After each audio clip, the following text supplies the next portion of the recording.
ജീവിതത്തിൽ വൻ വിജയങ്ങൾ നേടിയവരെല്ലാം തന്നെ മെഡിറ്റേഷൻ ശീലിച്ചിരുന്നു. നിങ്ങൾക്കറിയാമോ, പണ്ടത്തെ കൊട്ടാരങ്ങളിലൊക്കെ അവിടെ ഏറ്റവും പോസിറ്റീവ് എനർജി ഉള്ള ഒരു സ്പേസ് ഈ ഒരു മെഡിറ്റേഷന് വേണ്ടി മാറ്റിവെച്ചിരുന്നു. അപ്പോൾ ഈ വ്യക്തികളുടെ ഉന്നമനവും ഈ മെഡിറ്റേഷനും തമ്മിൽ എന്തോ ഒരു ബന്ധമുണ്ട് അല്ലേ? നമസ്കാരം, ഞാൻ ഡോക്ടർ സീതാ ചന്ദ്രൻ, സ്മൃതി മെഡിറ്റേഷൻ ട്രെയിനറും പ്രാക്ടീഷണറുമാണ്. ധ്യാനിക്കുമ്പോൾ നിങ്ങളുടെ തലച്ചോറിൽ ഉണ്ടാകുന്ന മാറ്റങ്ങൾ എന്തൊക്കെയാണെന്ന് നമുക്ക് നോക്കാം. നിത്യേന 20-30 മിനിറ്റ് ധ്യാനിക്കുമ്പോൾ നിങ്ങളുടെ തലച്ചോറിൽ മാറ്റങ്ങൾ വരാൻ തുടങ്ങുന്നു.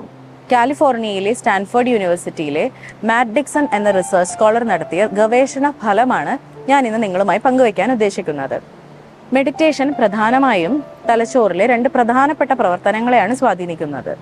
ഇതിൽ ഒന്നാമത്തേത് ബ്രെയിനിന്റെ ഡിഫോൾട്ട് മോഡാണ്, അതായത് സ്ഥായി ഭാവം, നമ്മളൊന്നും ചെയ്യാതെ വെറുതെ ഇരിക്കുന്ന ഒരവസ്ഥ.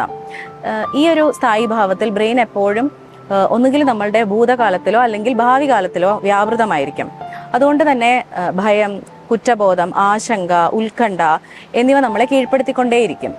അപ്പോൾ മെഡിറ്റേഷനിൽ ഏർപ്പെടുന്ന വ്യക്തിയുടെ തലച്ചോറ് ഈ സ്ഥായി ഭാവം വെടിഞ്ഞ് ഇത്തരം ചിന്തകളിൽ നിന്ന് മോചിതനാകുന്നു. അതേസമയം തലച്ചോറിന്റെ ഇൻസുല എന്ന ഭാഗത്തെ കൂടുതൽ ഉദ്ദീപിപ്പിക്കുന്നു.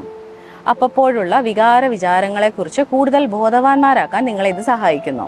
ഇനി തലച്ചോറിന്റെ വിവിധ ഭാഗങ്ങളിലായി സംഭവിക്കുന്ന മാറ്റങ്ങൾ എന്തൊക്കെയാണെന്ന് നോക്കാം. Frontal lobe. യുക്തിവിചാരങ്ങളുടെ ഇരിപ്പിടമായ ഫ്രണ്ടൽ ലോബിന്റെ പ്രവർത്തനം ഗണ്യമായി കുറയുന്നു. ചുറ്റുപാടുകളെക്കുറിച്ച് നമ്മെ ബോധവാന്മാരാക്കുന്ന പെറൈറ്റൽ ലോബിന്റെ പ്രവർത്തനം മന്ദീഭവിക്കുന്നു. തലച്ചോറിലെ ഇന്ദ്രിയ സംവേദനങ്ങളുടെ കാവൽക്കാരനായ തലാമസിന്റെ സംവേദനത്തിന്റെ പ്രവർത്തനം കുറയ്ക്കുന്നു. സംക്ഷിപ്തമായി പറഞ്ഞാൽ മെഡിറ്റേഷൻ തലച്ചോറിന്റെ ഘടനയെയും പ്രവർത്തനത്തെയും നവീകരിക്കുന്നു.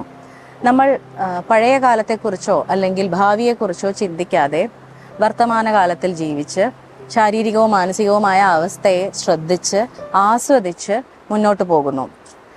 മാനസിക സംഘർഷം നേരിടുന്ന ഘട്ടങ്ങളെ നമ്മൾ വളരെ ഭംഗിയായി കൈകാര്യം ചെയ്യുന്നു.